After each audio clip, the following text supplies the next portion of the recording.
Так, я вообще-то не хотел снимать этот день. У нас очередной день в Ниньбинь. И вообще мы как на Чили его так хотели провести, без съемок. А тут, смотрите, какая-то ферма лебедей. В общем, ну как мимо такого можно проехать? Митяй, ты за оператора. Это прикол, короче, смотри, написано парковка. Может, надо парковка лебедей? Наверное, давай припаркуемся. Нифига себе. Гуси-гуси. Это что вообще? Это гуси? Это не лебеди, кстати. Это гуси, да. У лебедей уже длинная шея. Ну что, гуси.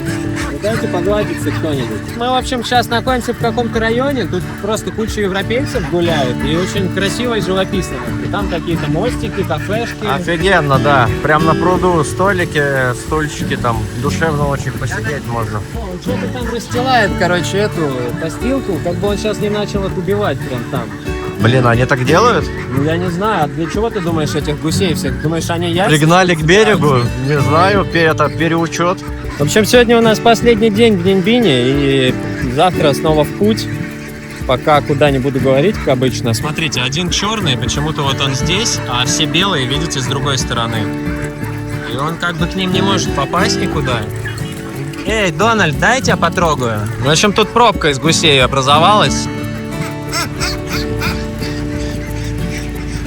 Сейчас уже, кстати говоря, вечереет, скоро будет закат, мы держим направление к какому-то храму. Потом мы здесь все по достопримечательностям, таким как бы попсовым гоняем, и пока что ни на одной буддийской пагоде не были. А тут как раз я обнаружил на карте какой-то храм, и он вроде такой красивый и прикольный, и вот мы сейчас двигаемся туда, хотим там на закате просто посидеть, чаю попить. И по дороге, в общем, останавливаемся, вот, и просто смотрим, что находим.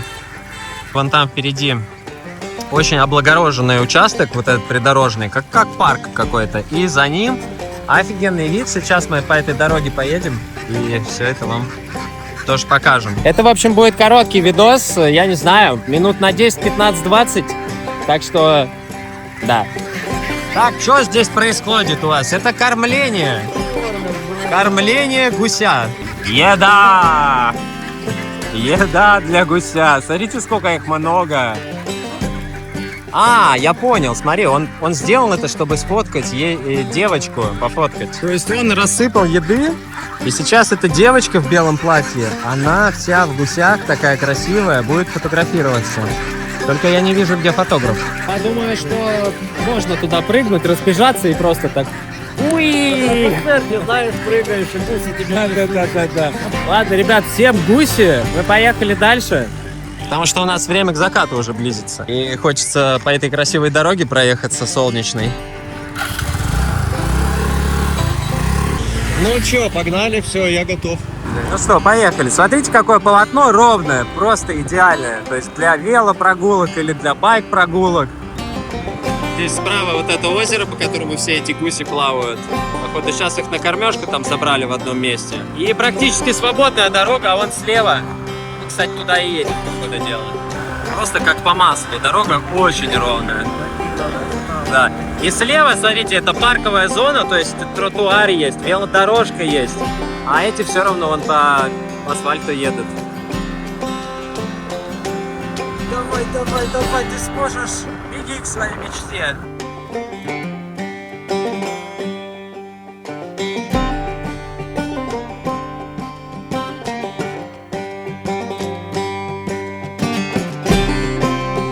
Здесь тоже лодочный причал, смотрите, отсюда можно тоже отправиться на лодочке, может быть дешевле это стоит. В общем, прикольный район, это получается мы выехали за город. Вот там Кок, района, где находятся основные пещеры и достопримечательности.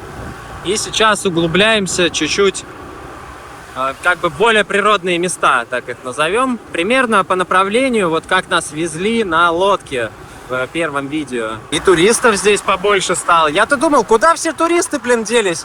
А они, смотрите, оказывается, все за городом были. И в городе никто не хочет тусить, потому что там пивной фестиваль, походу, проходит. И это бэд-трип. А все, смотрите, где. Вот они. Их сюда, вон на машинках. На машинках прям везут сюда. То есть здесь каждое пространство, видите, оно, походу, облагорожено. И здесь бизнес на этом делают. Где-то на лодочках катают, где-то Может быть, какое-то посещение какой-то пагоды есть. Сейчас будем смотреть. Так, ну здесь красиво. В общем, пока что запарковались. Сейчас посмотрим, изучим как бы всю эту местность. Yes, okay. Now we will see. Смотрите, впереди вон первая пагода для посещения. Я даже не надеюсь, что здесь что-то бесплатно можно посмотреть. Они реально просто за все хотят деньги. Но по вчерашнему видео вы уже можете догадаться, что здесь есть на что посмотреть дешево, потому что за 100 донгов я никогда еще не видел такого большого парка. И я кучу сторисов в Инстаграм выложил, мне просто тонна народа написала, блин, скинь ссылку, где это все находится, люди хотят сами все это увидеть. Парковка, он говорит, вроде бесплатная, билеты по 25. Нормально, тогда Да, давай сходим. давай. Nice, 25. 25 донгов билет стоит, чтобы в пагоду зайти. Это же очень дешево. Итак, выписывают нам пару билетиков. Проходим. Здесь есть какие-то местные регулировщики. Кстати, сейчас во Вьетнаме проходит праздник. День независимости Вьетнама, думаете ли вы? И реально много вьетнамцев, патриотов вылезло, знаете, они прямо одевают звездные футболки и как-то вот выделяют свои машины, вешают флаги повсюду. В общем, чувствуется, что здесь праздничек проходит, здесь все подтопило, то есть уровень воды поднялся очень высоко. И самое прикол, что она не уходит никуда обратно. По идее-то куда она может деться, эта вода? Она только в грунтовые воды может обратно уйти, правильно? Она испаряться не успевает. Да. Если дождь пока Смотри, здесь, Митяй, тебе придется сейчас немножечко намочить ножки. Раз, два. И погнали просто. Я вообще не парюсь по поводу того, что я промочусь, не промочусь. Я потому что подготовился и приобрел себе такую обувь, которая просто, она универсальна. В ней можно и в воду, в ней можно и на сушу, и куда угодно, в общем. Да, в универсальности весь кайф, когда не нужно искать, куда тебе деть свои кроссовочки там и так далее. Бабуля плывет. Блин, какая красота вообще. Все это... Я всего этого не видел, когда жил даже в Хаяне или в Нячанге. То есть все красоты Вьетнама, Митяй, видишь, они были сокрыты от нас за этими мостами. Мы входим в Beach Dong пагоду. Это официальный такой вход? Да, это официальный вход, Beach Dong. Смотрите, тут немножко вот реставрация происходит, они чуть-чуть все доделывают. Здесь местные бабули нас встречают, синтяо встречают. Это просто самый цинус, когда местное население продают какие-то свои самодельные вещи. То есть ничего не может быть лучше, чем посмотреть. Can I see what you have? Маленькие черепашки. Но вот это не она делала. Вот этих игрушек они сами шьют, я вижу. У меня, кстати, мама что-то подобное делала. Игрушки такие. Делают макеты этих самых вьетнамских лодочек. На память, да, себе подставить. Может быть, подставка под благовоние такая может быть. Веер можно, кстати говоря, купить. Вот это вот очень полезная штучка. Поддерживаем местных бабулечек и покупаем у них веер. Потому что мы здесь под джунглям уже находились. Здесь такая, знаете, духота и влага. И вот этот веер за 30 донгов просто лучшее, что только можно придумать. Поэтому спасибо, бабуля. Митяй купил свистки. Камон! Проходим дальше. 3 бабушки, и у них у всех одинаковые вещи. Вот это, можно было бы как-то разъединиться. Например, у одной бабушки, чтобы продавались веера, у другой свистки, а у третьей игрушки, допустим. Ну, мы у всех нормально. купили. Я у 2 купил свистки, у 2 разных, а ты купил у 3-й веер. Ну все, значит, они... по-четкому, да? Да, четенько. Чтобы никого не обидеть. С веером стало вообще куда ловоче. Сразу можно себя обдувать. И мы заходим в пагоду. В пагоду. Смотрите, офигеть, вот это огромное дерево франджипани, я такого еще никогда не видел. Это мои любимые цветы. Смотрите, маленькая лягушка. Вообще, децельная совсем. Видите ее? Че за микромир? Вон она, микролягушка вообще. Она размером, я не знаю, полсантиметра, наверное. И вот мои любимые цветочки. Ох, франджипаньки. Друзья, франджипани это...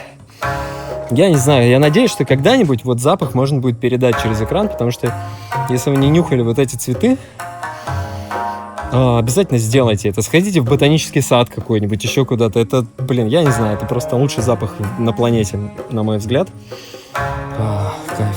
Excuse me, need to buy ticket or what? How it's go inside? Close, already close. Окей. Ну ладно, чё. Не дошли мы до пагоды, смотри. Там написано, в шортах нельзя. А, да. Да, типа в штанах, видишь, типа можно только. Но мы бы прошли чуть-чуть, у нас, видишь, чуть ниже колена шорты. У нас, да, ниже. Как бы... Так, подожди, а чем мы тогда заплатили, получается, 25 донгов за то, чтобы... Что? Зайти вот сюда и у бабушки веер купить? Ну ладно. Блин, они даже не предупредили, что пагода уже закрыта. Вот эти большие фрукты, что это такое, я, кстати, не знаю. И на одном написано, смотри, что-то. Кто-то тегнул на фрукте. А что это за фрукты, вот непонятно. То есть это какой-то большой каменный фрукт. Так, ну что, бро, можно ли сказать? Так это подстава. Вьетнамская джунглевая подстава. И нам бабушки снова предлагают купить веер. Купили, камон. Так купили все. Thank you, come on. Это было даже немножко как-то навязчиво, знаете. Ну, то есть я как бы всего ожидал, но не того, что там все будет закрыто. Но мы сами виноваты на самом деле, потому что время вечера и как бы пагоды до 5 работают, возможно. По-моему, здесь есть только вот эта бич-пагода. И еще здесь есть лодочный трип, то есть куда-то на лодках они, может быть, смотри, может вот по этому бассейну просто катают. Это будет тоже немножко туповато. Видите, они чем зарабатывают? Сами собирают лотосы, которые запрещали собирать нам. Видите? Целый горшок этих лотосов. Продают их по 200 донгов за штуку, а может по 150. Как бы вот и все. И вокруг этой пагоды, смотрите, сформировалась вот такая коалиция торговцев, так их назовем. И продает здесь сувениры, открытки, кокосы, еду, воду. Но виды, блин, вы сами видели в прошлом видосе уже. То есть лучше видов показать здесь уже, наверное, ну, вряд ли получится. Дымка, туманная. Сегодня, походу, закат будет просто атомный. Не знаю. Надеюсь, мы его хоть откуда-то застанем. Ну, ладно, мы едем дальше. У нас здесь впереди есть еще одна пагода, которая находится неподалеку. Мы вообще туда и собирались. Мы как бы просто в это место случайно заехали, можно сказать. Нам чувак такой, мы когда захотели пройти в эту пагоду, он говорит, билеты показываем, он говорит, так это парковочный талон, пагода закрыта. Идите. Так это парковочный талон? Да. И он говорит, что пагода закрыта, и то есть на пагоду нужно еще отдельно, что ли, билет, либо она вообще бесплатная, бро. По идее, должна бесплатно. Да, а вон, смотри, фри паркинг, мы прям рядом встали. Во, мы вообще лохи, блин. Ебаловые века. С парковкой, типа, запаркуйтесь за 25, зайдите. И с парковкой, и с пагодой, что-то непонятное. Так, ну что, мы едем к еще одному монастырю. Надеемся, он будет открыт. Но если не будет открыт, то мы будем смотреть там закат. Виды здесь, конечно, предвещают, что это будет красиво.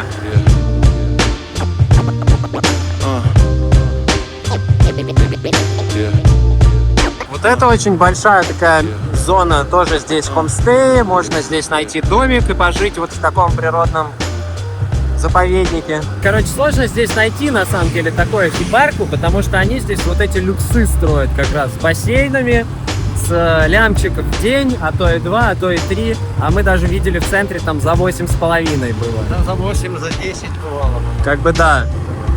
То есть с ценами, конечно, они тут загибают, но что поделать, видать, здесь, значит, ну, есть много богатых людей, это только наши проблемы, что у нас не хватает денег, чтобы жить в таких местах. То есть, ну, будем себе проецировать будущее такое, чтобы для нас 8,5 миллионов было это, ну, так, чисто вот остановиться, просто нимбинь посмотреть. Почему бы нет, да? А, вообще, мне кажется, что это вполне себе реально. Так, мы уже тем временем на брусчатку на какую-то заехали. Прикольно. Да, очень классно. Вау! Ну что, вот здесь у нас будет закат, бро. Я надеюсь, что на какую-то из этих скал можно залезть. Получается, это такое будет просто закатное видео. Я так и назову его. Закатное видео. Да, здесь чувствуется уже природа. 15 метров, Транхэ. Какой-то монастырь. Посмотрим. Еще тут кофею можно попить, поесть что-то. Курицы, блин, какие курицы здоровые, слушай. Какие-то на стероидах как будто бы. Здесь уже прям реально эко. Мы, правда, на бензиновых двигателях едем. Лотосовое болотце. Сады. Ох, как вот это лопухи. Смотри, огромные. Что это такое? Лотосы. А, это тоже лотос. Да, прикинь, какие они здесь вообще. Их что тут, чем их тут кормят? Огромные. Купляемся дальше. Очень крутая вот эта тропинка. Видно тоже сюда Денежек не пожалели, чтобы вот эту всю брусчатку положить, то есть нормально.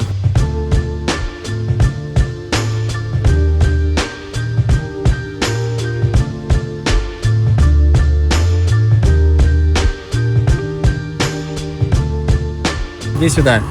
Ты к нам? А он не к нам. А как коз звать, если собак свистом, а кошек то коз как? У нас специально свисток, который... Точняк, бро, это козий свисток. Блин, нифига, они только испугали. Я бы вот хотел, чтобы эта тропинка никогда не заканчивалась. Можно по ней бесконечно ехать. Идеально ровно выложена брусчатка.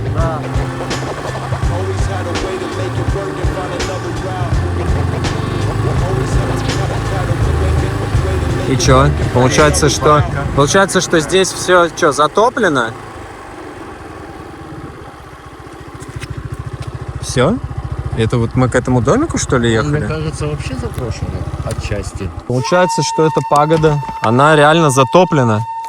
То есть раньше здесь можно было ходить, а сейчас все. Ребята вот стоят, они что-то решили, походу, ноги не мочить. Вот. А у нас единственный вариант — это только гулять по воде. Пойдем, да? А что делать, бро? Мы же сюда приехали, столько времени уже прошло. Вот. В принципе, здесь нормально, не сильно глубоко, то есть буквально где-то по щиколотку воды. Мне кажется, что ребята тоже бы могли. Come with us! Я нашел лодку. Было бы классно, если бы мы на этой лодке покататься могли, но она точно рабочая, и она чья-то. Ну что, друзья, мы пришли в какой-то храм, я не знаю кого, храм тигра. Здесь изображен у нас, получается, тигр на горе, в долинах. Это все новодел. Смотри, как будто вчера это все выточено. Что-то тут живое было, если что. Где? В воде. В воде это африканские черви-паразиты, которые, знаешь, в уретру заползают. Да? Да, они сначала по ноге карабкаются вверх, а потом... Как раз думал в эту парочку завести. Кельи здесь заброшены. Никто в них не живет. Да и вообще в целом, кроме нас сюда, смотрите, народу-то ехало много, а кроме нас никто, как обычно, не зашел. Почему все боятся заходить туда, куда можно? Сейчас пробираемся к самому алтарю. Вообще, мне кажется, что здесь должен быть какой-то смотритель. Очень спокойное место. Друзья, никого. Просто смотрите, как здесь тихо и прекрасно. И насколько это место туристическое, судя по вот этой брусчатке. Представьте себе, когда здесь не затоплено все, сколько здесь людей. Тут просто толпы ходят, я уверен. Это Фигурирует. Ганеша Темпл. У них очень часто, я заметил, тоже слоны фигурируют. Да, Ганешек. Ну что мы здесь видим? Давайте посмотрим. Некое подобие подсвечников или лингамов. Есть куда благовония воткнуть. Для подношений тип бокс. Давайте же посмотрим, кому же мы подносим эти подношения. А вот никого и не видно. Понимаете, в чем дело? Слушай, а ты посмотри, вот эта старая часть, вот это-то не новодел. Это да, древние... Это все из дерева выточено. И смотрите, наверху вот это тоже оригинальная вся история. Посмотри, кто это, бро. Это дракон или это рептилия водная какая-то? Земноводная, видишь? Ну, дракон-то это часть, наверное, рептилии тоже и является, Да. так, если... И вот они, смотри, да. две змеи, получается. Две кобры, кстати, наги. Это похоже на наги, да. Я в Индии был в таком месте тоже, где нагам поклонялись. Две метлы, как раз нас двое, бро. Давай, что ли? Слушай, я бы подмел, если честно, но смотрите, здесь идеальная чистота, здесь как будто бы просто вот 5 минут назад кто-то генеральную уборку сделал. Благовония, кстати, вьетнамские от индийских очень сильно отличаются. То есть вьетнамцы, они больше не используют, как я понял, цветы, они используют больше древесину. То есть здесь вообще в целом видно, что они с деревом работают намного больше, чем с цветами какими-то.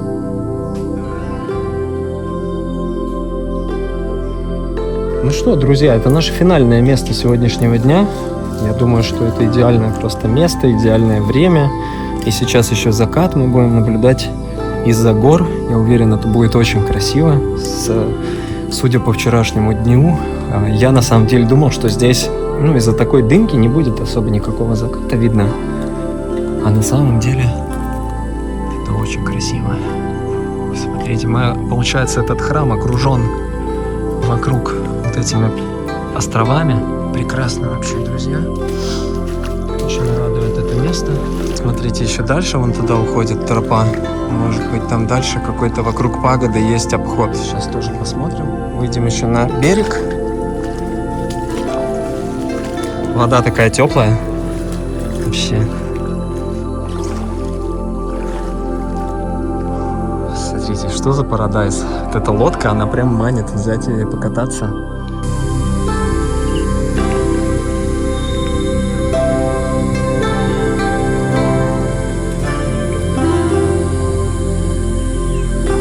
Просто такой дзен, воссоединение с природой. Слышите эти цикады?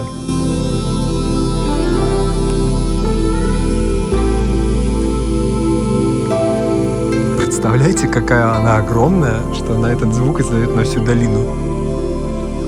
Просто гигантская. Мне кажется, она с голову размером, эта цикада.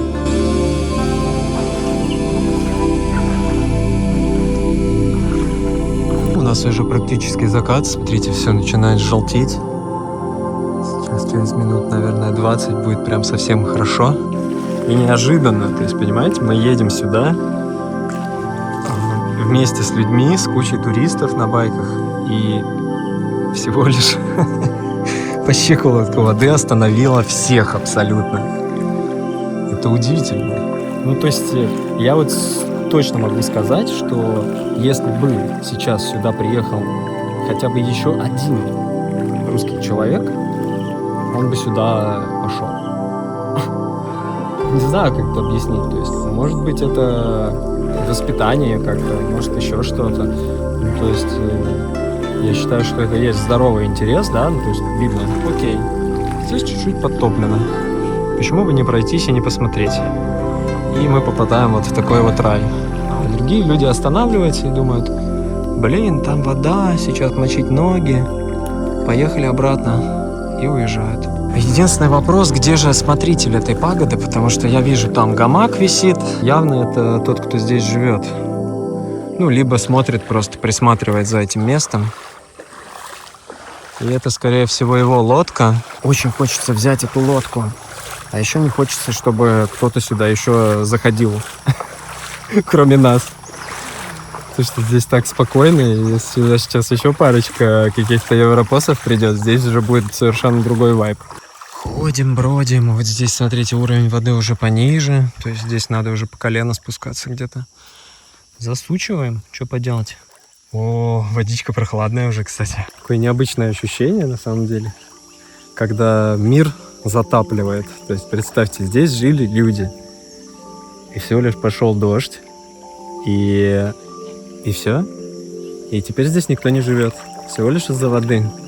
И как бы что с ней делать? Если ее откачивать, то куда ее откачивать? Ее нужно что-то как испарять или... Каким образом можно такое количество воды куда-то вообще деть? И мне кажется, что если бы был способ, они бы это сделали. А способа нет. Поэтому эти места просто забрасываются. И все. Теперь здесь вода, теперь здесь другие рыбки, змеи будут главенствовать. Мы уже исследовали практически всю эту пагоду. Вторая, получается, келья, где должны жить монахи. Келья тоже подзатоплена чуть-чуть. Просачивается вода внутрь все-таки. Не хватает гидроизоляции в фундаменте, все равно туда вода попала. И у нас остается туалет. Туалет полностью затоплен. Можно ли сказать, что я сейчас как будто бы в туалете хожу? Потому что, если туалет затоплен, то значит все, что было в туалете, оно как бы сюда и вылилось. Ладно, не будем об этом думать. Ребят, смотрите, уже приближаемся мы к эпическим закатным краскам. Сейчас будет прям совсем красиво. Просто лучшее состояние для меня, знаете, когда вот я куда-то ухожу в такую глубь, чувствую себя очень прикольно. Такой сразу ум успокаивается. То есть я не чувствую никакой даже угрозы, что, знаете, на меня сейчас может кто-то там, змея какая-то выплыть. Я себе представляю такой момент, знаете, что если змея выплывает, то я как бы ее зову, и она ко мне подплывает и просто заползает на меня, мы такие тусим, и она просто уплывает куда-то дальше. Вот еще какие-то ягоды, там, по-моему, сверху с этого дерева. Смотрите, какие-то. Клюква. Может, это клюква? Кстати, она также и растет, эта клюква. Да, время, наверное, и завершать этот видос. потому что у нас приключения в Ниньбине уже подходит к концу. А завтра последний день здесь, такой, даже можно сказать, неполный день. И снова дорога. Будем уже возвращаться практически. Да, новое место посмотрим. Интересное место, я в нем уже был, кстати говоря. На самом деле неплохо вышло для незапланированного какого-то поездки. Да очень круто. Мне кажется, что, друзья, вот знаете, самые прикольные моменты, они всегда у нас были не запланированы. Реально. То есть мы как вот когда планируем, получается какая-нибудь хрень. То закрыто или еще что-то. Дождь, да. Да, а когда без планов, мы просто что-то едем и попадаем вот в такие вот места, и как это... Ну, то есть это можно назвать, наверное, идеальное место и идеальное время. Потому что по-другому, ну вот более идеально увидеть этот храм, познакомиться там с этой пагодой, мне кажется, невозможно просто было бы найти.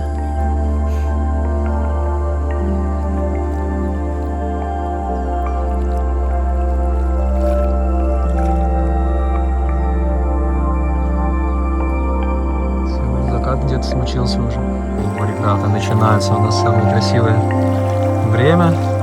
Смотрите, солнце заходит где-то вот там, а красиво становится где-то вот там. И вот там, за скалой, получается.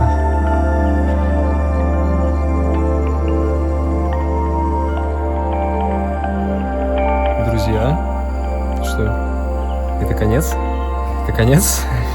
Или это только начало? Ну, в общем, это точно конец этого видоса, и может быть только начало каких-то будущих приключений. В общем, как обычно, спасибо, что смотрите, спасибо, что комментите. Мы все читаем, отвечаем. Да, кто пишет в личку, тоже пишите, не стесняйтесь. Если какие вопросы есть по Вьетнаму или вообще про путешествия, тоже всегда всем отвечаю. У нас день подходит к концу, ну, мы еще сейчас поедем что-то искать, может быть, найдем какие-то еще места. Может, да, что-то попадется и... Да, со скутером, кстати, стало намного попроще передвигаться по этому месту, так что если будете в Ниньбине, велосипеды или скутеры, это прям сразу же озаботьтесь этим, потому что пешком многое посмотреть вам вряд ли удастся. Как обычно, любви, добра, счастья и света. Что там, Митя, я не знаю, кто там хочет что-нибудь говорить? Ребят, да всем добра, всем привет, и будем читать комменты, отвечать. В общем, держим связь. Если нравится, приятно, смотрите дальше. Но мы постараемся находить какие-то мистики, все более интересные и необычные. Закрытые, Да, безлюдные. Да, на диких каких-то территориях. Так что Да. все будет классно. Завтра новый город, отправляемся в путь. Давайте, все, скоро увидимся. Всем спасибо. Пока.